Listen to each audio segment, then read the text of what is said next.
एक बार Thomas Edison की पत्नी से एक अवसर पर उनके प्रसिद्ध पति दुनिया के महानतम आविष्कारक की आदतों और गुणों के बारे में पूछा गया तो उन्होंने बताया कि जो एडिशन है वह कई घंटों की मेहनत के बाद जब अपनी प्रयोगशाला से घर आते थे तो अपने पुराने बिस्तर पर लेट जाते थे और तत्काल वे किसी बच्चे की तरह स्वाभाविक रूप से गहरी और बाधा रहित नींद में सो जाते थे। 3 या 4 या कई बार 5 घंटों के बाद जब वे जागते थे तो पूरी तरह जागृत होते थे, पूरी तरह तरोताजा होते थे और अपने काम पर लौटने के लिए उत्सुक रहते थे।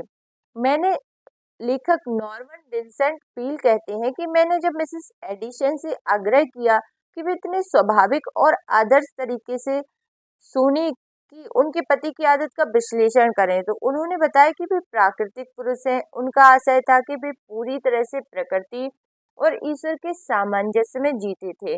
उनमें कोई असंतुलन नहीं था, कोई संघर्ष नहीं था, कोई भावनात्मक अस्थिरता नहीं थी, कोई मानसिक गड़बड़ी नहीं थी। वे तब तक काम करते थे जब तक उन्हें नींद की जरूरत महसूस नहीं होती थी। वे गहरी नींद में सो जाते थे और जब वे उठते थे तो फिर से वे अपने काम में जुट जाते थे। एडिशन कई सालों तक जीवित रहे और कई महीनों में वे अमेरिकी महाद्वीप में रहने वाले शायद सबसे रचनात्मक जीनियस थे।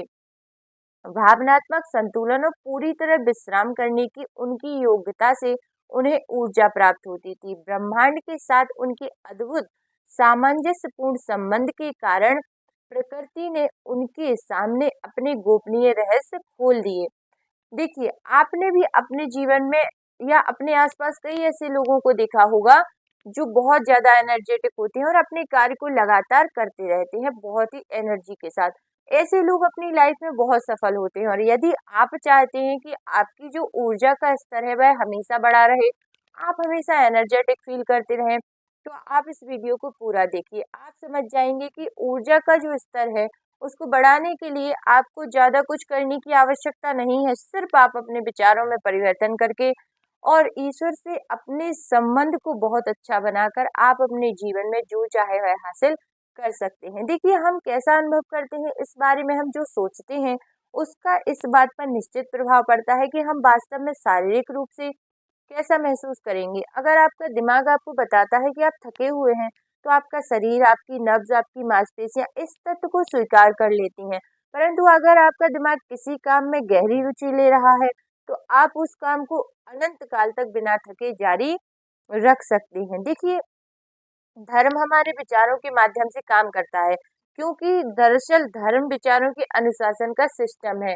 मस्तिष्क में आस्था के दृष्टिकोण को भरकर यह हमारी ऊर्जा को बढ़ा देता है। आपके पास प्रचुर शक्ति के संसाधन और समर्थन है। यह सुझाव देकर आपको कार्य करने की जो शक्ति है वह बहुत ज्यादा ही आपके अंदर आ सकती है। देखिए, ईश्वर से संपर्क हमारे भीतर भी उसी तरह की ऊर्जा को प्रवाहित करता है जिस तरह की ऊर्जा से दुनिया का नवीनीकरण होता है और जो हर साल बसंत में प्रकृति को नया रूप देती है। जब हम अपने विचार की प्रक्रियाओं के माध्यम से ईश्वर के आध्यात्मिक संपर्क में आते हैं तो अपने आप में ईश्वर की देवी ऊर्जा और शक्ति प्रवाहित होने लगती है जिससे अपने मूल रचनात्मक कार्य नवीनीकृत हो जाते हैं। शायद यह भाषा आपको कठिन लग रही होगी, लेकिन जब आप इसको बहुत ही बारीकी से समझने लगेंगे ना तब आप समझेंगे कि आपके जो विचार हैं वही आपको थकाते हैं और वही आपको ऊर्जावान भी बनाते हैं। देखिए, अगर बिजली से चलने वाली घड़ी को बिजली की सप्लाई मिलती रहे तो वह अनंत काल तक बिना रुके चल सकती है और सही समय बता सकती है। परंतु अगर आप सप्लाई बंद कर दें तो वह तत्काल रुक जाएगी। क्यों? क्योंकि ऊर्जा के स्रोत से उसका संपर्क टूट गया जो पूरे ब्रह्मांड में प्रवाहित हो रही है। आमतौर पर यही प्रक्रिया मानवीय अनुभव में भी लागू होती है, हालांकि यह काम यांत्रिक रूप से लागू होता है। देखिए, आपने कई ऐसे महान लोगों के बारे में सुना होगा जो अत्यधिक काम करने की अद्भुत क्षमता रखते थे। यह सभी लोग अनंत प्रज्ञा के सामंजस्य में थे। इस तरह हर इंसान प्रकृति के साथ सामंजस्य में दिखाई देता है और देवी ऊर्जा के संपर्क में नजर आता है। यह बहुत जरूरी है कि वे लोग धार्मिक हों, परंतु वे लोग हमेशा भावनात्मक और मनोवैज्ञानिक दृष्टिकोण से असाधारण रूप से संतुलित हैं।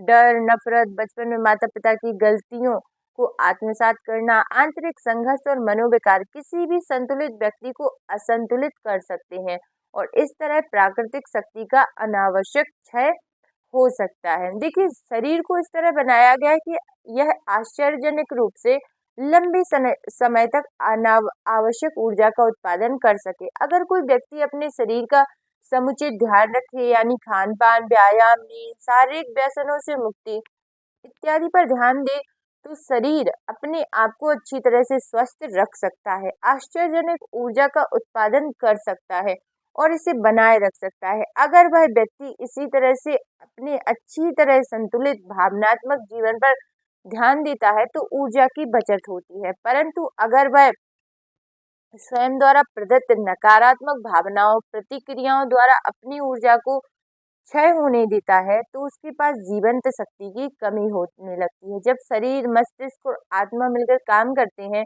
तो व्यक्ति की स्वाभाविक अवस्था आवश्यक ऊर्जा से लगातार नवीनीकरण होता है।